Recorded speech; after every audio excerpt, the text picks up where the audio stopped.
I want to welcome you to our panel discussion today with three of the top hotel experts in the hotel industry. We have Stephen Joyce from the Chief Executive of Choice Hotels, Simon Vincent, the President of Europe and the Middle East for Hilton Worldwide, and Ree Barros, Senior Vice President and Managing Director of Wyndham. When people found out that I was doing this panel, they warned me that MIPIM is not a big hotel event, so I'm very happy to see so many people in the audience. I actually feel it's a fascinating industry in a number of different ways. If you anyone with an interest in the economy in Europe should be interested in the hotel industry, because hotels are like the canary in the coal mine. They react very quickly to economic events. When things go bad, their vacancy shoots up very quickly. It's not like an office building that it takes years for that to happen. And then when the reverse happens, when things start improving, I don't know what the reverse of a canary in the coal mine is, but they see their occupancy rise very quickly. So certainly one of the things we're going to want to cover today is how our panelists view the economy and what they're seeing today sort of in real time in terms of any signs of economic improvement. I want to spend most of our time with a Q&A, but we're going to start where the panelists will make some introductory remarks, telling you a little bit about themselves and their company, and we're going to start with Mr. Joyce and take it from there. Thank you. Good afternoon. Good afternoon. Thank you. Thank you. I'm standing up because it's bad enough, and sitting down makes it worse. Secondly, I'll be the longest, and that's because I paid the biggest fee to be here. So, but I am very pleased to have the opportunity to do this afternoon's keynote. I always enjoy a chance to talk with fellow hoteliers, especially here in Cannes, which is a little warmer than London and the rest of France that I was in earlier this week. 2 weeks ago, I was very disappointed when my favorite movie did not fare better at the Academy Awards. That was Victor Hugo's Les Miserables, especially since it included a song near and dear to my house, Master of the House, which the lyrics emphasize the cornerstones of success for the keeper of the inn, with the phrase, you have to be ready with a handshake and an open grin.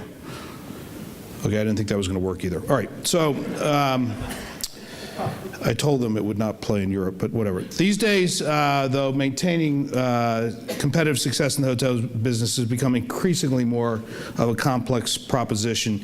You've got to continually scan the environment, you've got to recognize changes in the economy and the markets and society, and then you have to accurately forecast how those changes will impact not just our industry, but particularly our guests.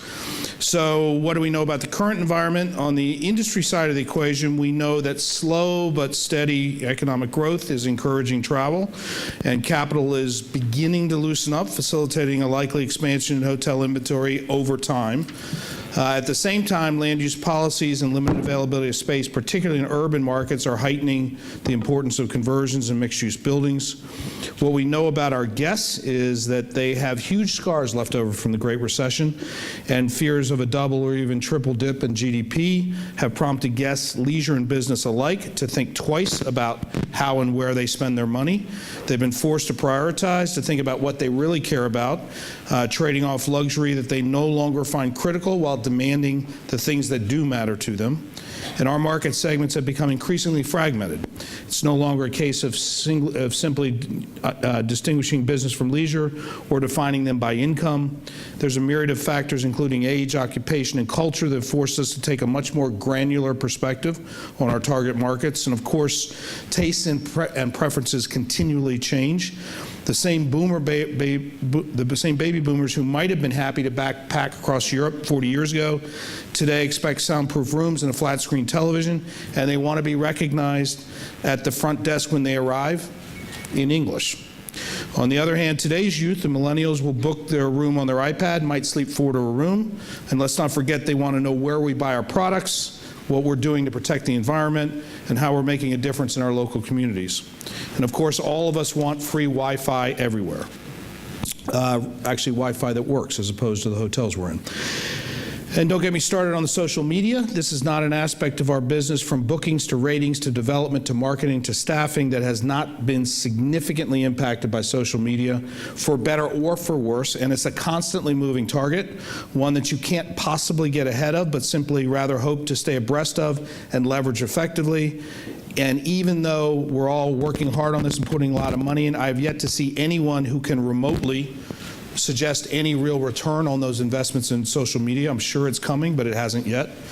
So to say that the hotel business has become complex and challenging is an understatement. I've been in the business over 35 years, and lately I've come to understand I'm not just in the hotel business, I'm big time in the technology business, and that can be pretty exciting and pretty scary at the same time.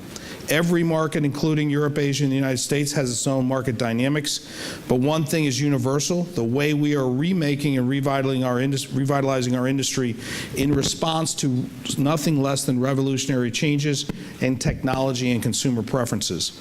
The threats and opportunities are unprecedented. 5 years from now, the distribution landscape will look very, very different from today, with some clear winners and losers as a result.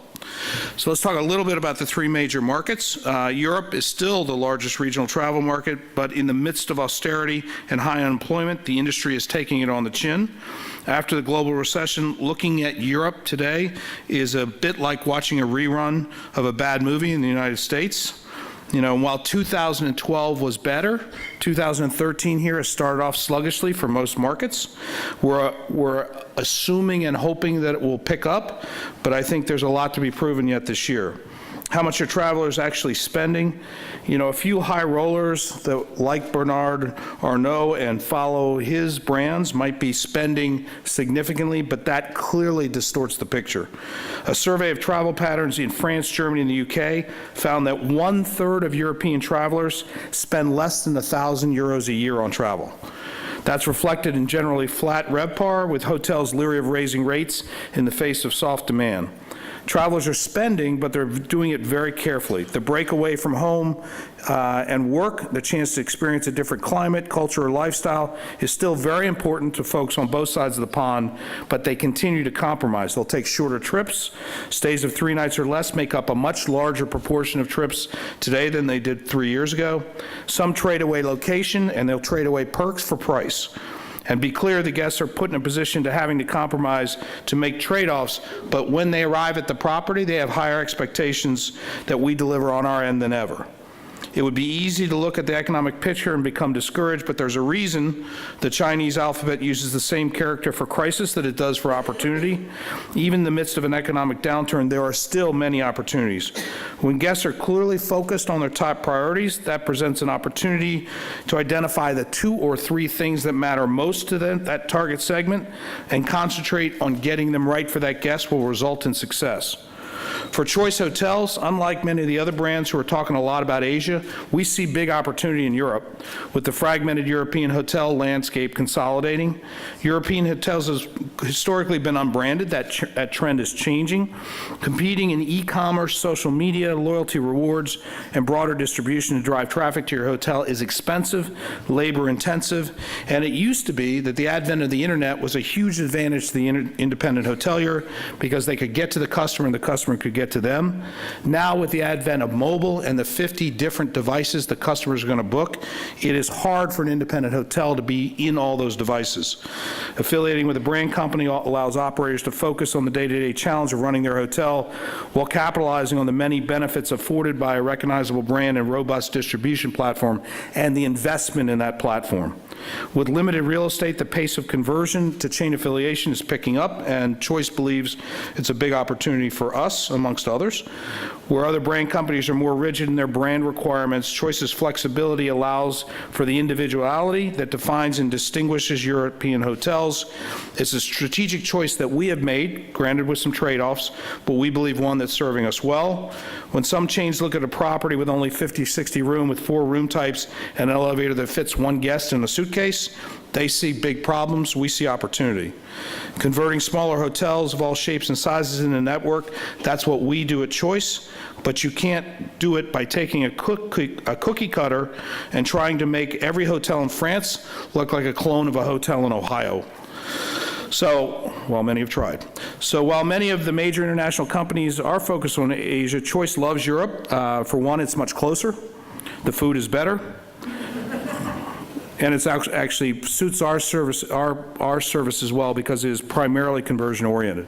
So we're gaining some momentum here. In France, for example, we established a strong partnership with the Hotel Group and have 7 hotels open with them in the market. And then in January, we announced a strategic relationship with Akron Hotels Group, a well-known regional operator in the UK. That adds 11 hotels very quickly. 3 came online in February, has quality and clearing collections. There's 6 more hotels coming on rapidly, which we think at least 20 in the near term. Having recently made a multi-million-dollar investment in our technology platform and central reservation delivery system, we can offer a newly branded hotel what it needs to succeed in today's techno-supersized economy. And that means physical investments with broader, more flexible brand requirements, which can save the owner money. It includes technology and services that would be cost prohibitive for an independent operator, but cost us nothing over our initial network setup costs. It includes automated back and front office processing at franchise properties. We offer technologies like our cloud-based property management system, Choice Advantage, which is installed in the UK and France and 5,500 hotels across the planet, with more on the way. It is the only massively distributed cloud-based platform on the planet. If you have access to the internet, you have access to our systems. No servers, no cabling, no air conditioning for the servers, no geeks for the servers. We provide internet booking and global reservation system and close relationships with key online travel agents and wholesalers. This month we announced an agreement with Booking.com to expand our distribution reach into 180 countries, and we offer one of the fastest growing rewards program in the industry, Choice Privileges, with nearly 17 million members. And what we do for independent owners is drive more people into their hotels and help them make their guest stay more satisfying, which makes them more successful. So you can see at Choice, we consider ourselves not only to be in the hotel business, but equally in the technology business. That ends the paid commercial, by the way, so I'll try to keep it at a minimum from here on in. Asia Pacific is at a different stage than Europe and in the United States. It is primarily, if you look at the major brand companies, going in a much more successful management environment than a franchise environment, depending on the market. And we recognize its potential and the striking growth in the GDP in many of those countries, the open skies agreements and big infrastructure investments. It's already overtaken the United States as the second largest travel market, but it's close on Europe's heels as well. We're in some of those markets. We're in Japan, for example, with 55 hotels, but in many of the markets like China and Vietnam, we are waiting for the right mix of independent operators and owners and partners in infrastructure to go big, which is why you'll see our focus here, while many of the other brands are focusing heavily on those markets. I guess I should say thank you to Simon, first of all, for all their efforts in Asia to train all those workers that hopefully eventually will work in a Choice hotel. And of course, you can't talk about Asia Pacific without discussing online and mobile. In Asia, gross online bookings are growing twice as fast as the overall market. Mobile penetration has topped 75%. The fastest growing online distribution channel in Asia is online travel agencies. Mobile is a space where we all have to be early and aggressively. All of us developed iPad apps. Choice was the first, but very quickly everyone else followed. Very quickly you had to follow with the iPad. You had to fit for all the GPS mapping systems. And while we view the electronic opportunity as significant, it is also a huge risk for those companies that are not represented in the devices that consumers choose. So there's a new phone out this morning. If that turns over to topple the iPhone, we're all going to want to make sure that our hotels are represented in that space, as well as every GPS mapping vehicle that may be in a car, as well as anything else the consumer may eventually carry. The tools are crucial in any hotel anywhere in the world. As one of the largest hotel franchisors, We feel it, and everybody else feels it's their business to provide that. Which brings me to the U.S. market. The economy is heading in the right direction. Jobless claims are down, housing starts are up, consumers are spending again, albeit carefully. They're staying in hotels. Industry is outpacing the economy in growth and jobs. Room demand is up. RevPAR in the U.S. is supposed to grow about 5 to 6% this year. A big sign that the cycle is heading into the growth stage as developers are beginning to free up capital, and after years of actually very little supply growth, we're starting to see some investment. There is a significant concern, I'm sure you've heard about, with U.S. federal budget cuts known as the sequester. Some cuts have already gone into effect, while most will not hit right away but kick in over a number of years. Let's put it in perspective. The cuts would come into effect between now and 2021. This year's cuts amount to $85 billion, which is actually not a cut, it's a cut in the rate of growth. For us, that's a lot of money, but in Washington, it is relatively small change, because in Washington, they have a saying that $1 billion here and $1 billion there, pretty soon it adds up. I did hear this morning from Dr. Jürgen Stark about that he believes that America requires a plan. He's very upset with Timothy Geithner and all the suggestions he made for Europe. I did not make them, and I felt that I should jump up and defend America and their economic policy, but then I felt I could not, so I decided to sit in my chair anyway and listen to the lecture. Different sectors and regions will be affected in different ways. In the travel business, we may see impact. Threats to airport security, customs and air traffic control may lengthen waiting times. Fortunately for Choice, we are not a heavy air travel company. We're more of a drive market company, so it will not affect us as much, but it will affect all travel, which will eventually affect us as well. Let's not forget there's a possible upside. If the cuts result in a deal to solve the real deficit problems, there will be significant encouragement to spend and invest, and then most of us in the hotel business believe the U.S. is in for a 5 or 6 year very strong run if the government does not get in the way. As I mentioned, tough economies bring opportunities. Many have faced the tremendous challenges of losing a job or seeing a small business fail, but I really believe that people are characterized by resilience. You know, we work with a lot of entrepreneurs hit by the recession. They saw franchising, as they did for many companies, as a solution, and their success is definitely a silver lining to the downturn. That is true in the United States as it is in Europe. The franchisees are crucial to our relative success and our future potential because they know and understand the customers. We all make it a priority to listen to them. They can link on our cloud-based property system with ideas and comments. We spend a lot of money putting their ideas into action. And while the economic downturn created another opportunity, we're seeing the emergence of this value traveler. Location, location, location is giving way to value, value, value, free Wi-Fi, free parking, free breakfast. And what's uppermost in the consumer's mind are the things that will meet their personal needs and provide them convenience. Give it to them, and not only will they come back, they'll rave about their hotel to their friends before they leave the hotel. Nowadays, that starts while they're there. They're going to post a photo on Facebook with a description of the hotel, either positive or negative, and encourage visitors to come or stay away. I look at it this way. The leisure travelers are now using that hotel room as a substitute for their home for a few nights or a week. That's where they're going to sleep. That's where they're going to eat breakfast. If they have kids, that's where they're going to play. And we want to make sure they have a good time. To satisfy them, we need to know them. That's why the marketing strategies today need to combine demographics and psychographics to better understand what drives people, why they pick one hotel over another. We break the markets down into the most smallest, most digestible chunks possible and match them against our brands. And it also helps to have a wide range of brands, as all of us do. If you look at our industry, we are, as a lodging business, a big player in the global landscape. Tourism is a lot more than a pastime. It is a lot more than a luxury. It is a big chunk of the global economy.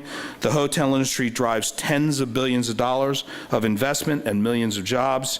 It's an industry with both tremendous potential and its share of challenges. The competition is becoming more intense. Customers are becoming more discerning. Technologies are becoming more empowering and more elusive. And it all adds up to change, to challenges, to opportunities, but most of all, and probably like no other time in my career, a lot of excitement because there is a lot of opportunity fraught with a lot of peril. In a few moments, Rui Burrows is going to talk along with Simon. They'll tell you everything that I got wrong. But I will bet a free night at any Choice Hotel that the one thing they'll agree with me on, this industry has never been exciting, and it's getting more and more exciting every day. Thank you very much. Thank you, Steve.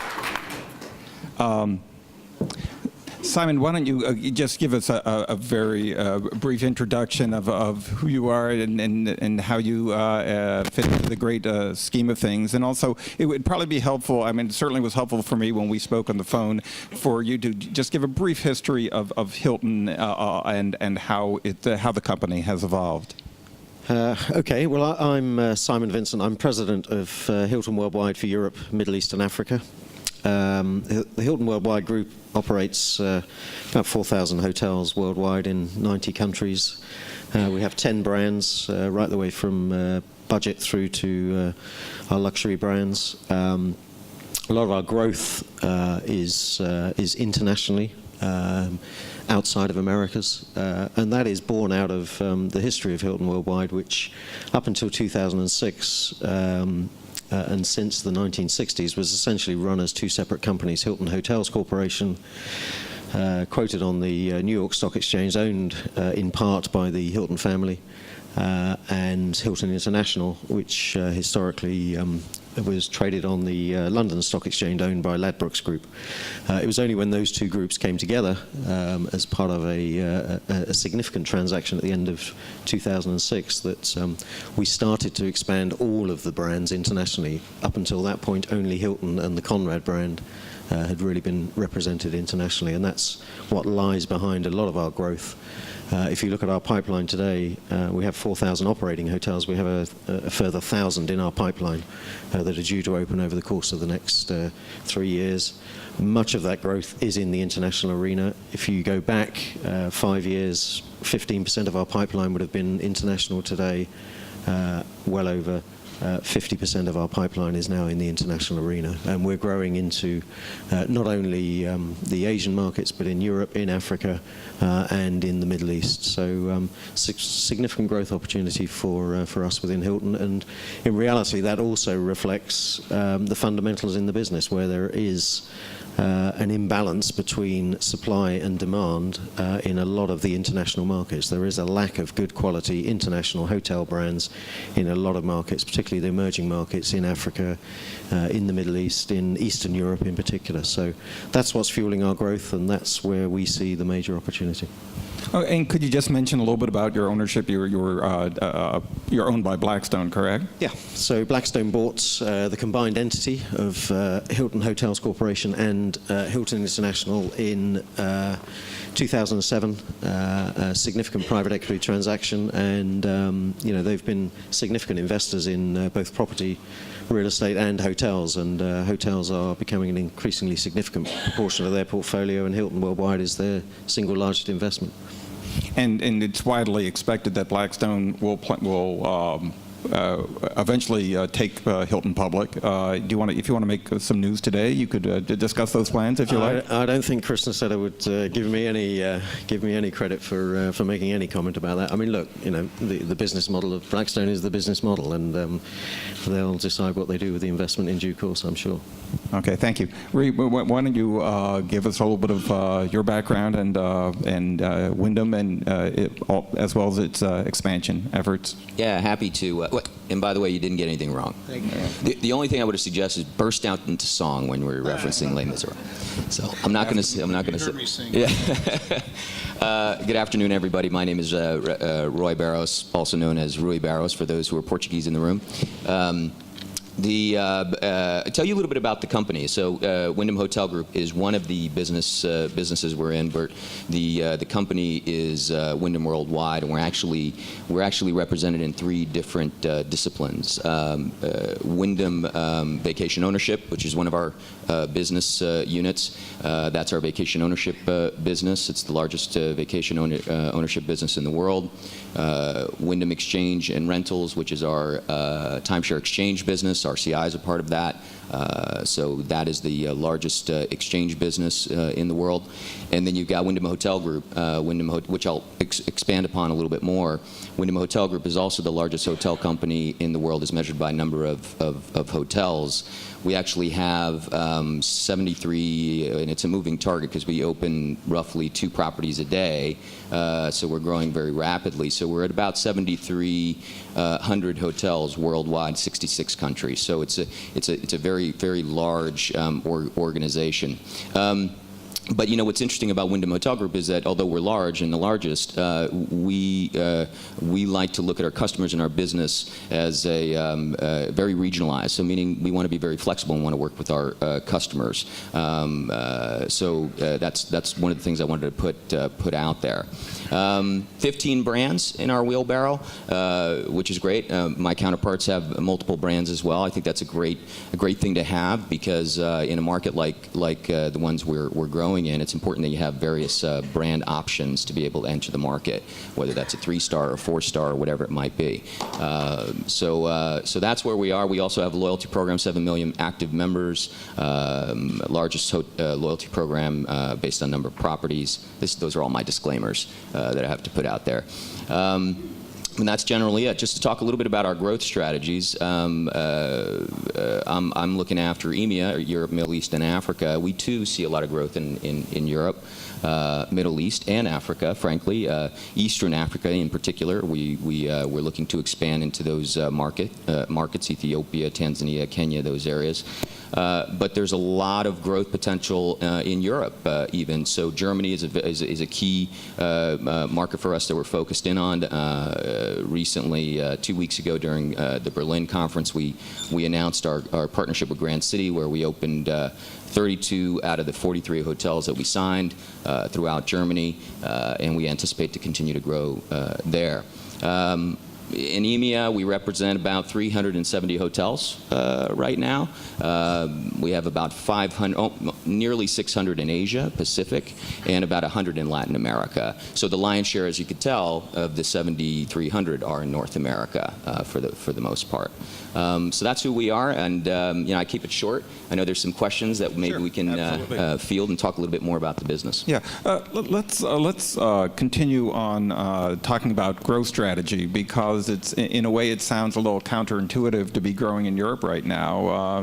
Don't you guys know that there's a financial crisis taking place? But nevertheless, all 3 of your companies are pursuing pretty aggressive growth strategies. So, Simon, maybe you could talk a little bit about why you see there's opportunity despite the economic downturn, and also I mean, this was new to me. Perhaps it's not new to the or news to people in the audience, but the 3 of you don't own your own hotels. When you talk about growing, you're not going out and buying hotels. So maybe that's part of it. That it's not you grow, but not by investing capital. So perhaps you could discuss that part of your business model. Yeah, I mean, in general, the industry has adopted an asset-light model. That having been said, we operate in various segments of the market. You know, we operate a franchise proposition, particularly strongly in the US. That's becoming more prominent internationally for us. We also operate under management agreements, but also under lease agreements where it may indeed be our own capital that is part of a particular transaction. We own very few assets. We own some, but predominantly our flagship assets in the United States. So mixed models, but you're right. Much of the development activity is utilizing other people's capital, if you like. But what we bring is the strength of the brand and the operating system and the commercial engines that sit behind each of those individual brands. And the reason we're growing so fast internationally, I touched upon, is the imbalance that is there between supply and demand in particular markets. I mean, a lot of our growth in Europe, for instance, is in Eastern Europe. So we're seeing a lot of growth in Russia, a lot of growth in Poland, Romania, Bulgaria, Czechoslovakia, markets like that. Having said that, in more established markets, there is opportunity for further consolidation, and one of our fastest growing brands right now is DoubleTree. And a lot of the growth that we're seeing is in converting existing hotel operations that want access to the commercial engine and the brands and the loyalty programs that Hilton Worldwide can offer. So the market remains pretty fragmented in Europe, and there will be consolidation, and consolidation through conversion. Africa is very different. It's an emerging market for us again, and you know, we see a lot of opportunity there. I mean, if you think when Nelson Mandela, you know, took power, there were only 2 democracies, I think, at the time in Africa. There's now over 30. You know, you're seeing a sea change in the economic and the social and the political environment in Africa, and that investment tends to follow that. So, you know, we're exploiting that very strongly. Well, when we spoke on the phone, you mentioned your hotel, the Frankfurt Airport, a recent addition to your hotel portfolio. I thought that was particularly sort of emblematic of what your strategy is and how you're executing. So perhaps you could just go into a little bit of detail about how that whole opportunity came about and how you executed. Yeah, for those of you that may or may not know the Frankfurt Airport, we've just opened a Hilton Garden Inn combination at Frankfurt Airport. It's part of what was the largest real estate development in Europe, financed by IVG, and is a mixed-use development, office space and transportation links, both for rail and air. But also a big retail setup, and you know what we've done there is put a Hilton Garden Inn combination together. So we're at 2 price points in the marketplace, looking to attract you know, 2 distinct customer base, but leveraging off the same infrastructure. And in many ways, if you look at airline companies and cruise companies, they've been doing this for years in the way that they distinguish between first class and business class and economy class, and leverage that same infrastructure. So it's an innovation in the hotel industry that I think you're going to see more of. Yeah, I think going back to the other point about why Europe, I think if you look at the fact that the hotels are struggling, they're fighting for revenue without the prospect of any significant growth near term, people are starting to think about, how do I shift share? And if you look at if your revenue generation is being dominated by the OTAs at a considerably higher cost. OTAs. I'm sorry, online travel agents. So the Expedias and the bookings and the other channels out there. And if those costs are higher than what you might pay to join a system, then a lot of folks are looking at as it may be. You know, they may have upside from the revenue, but they're certainly going to have cost avoidance. And then on top of that, you know, I think as people look at the distribution environment and how complex and how rapidly changing it is, I mean, we all built, you know, phone apps for the Droid and for the iPhone, and then you turn around and look 6 months later, and not all, but 60% of the bookings were coming from pads, not from the phones, because it's hard to see the app on the phone. So then you have to run and do a pad app, and then you have 5 different pads that are out there, and which ones do you want to be on?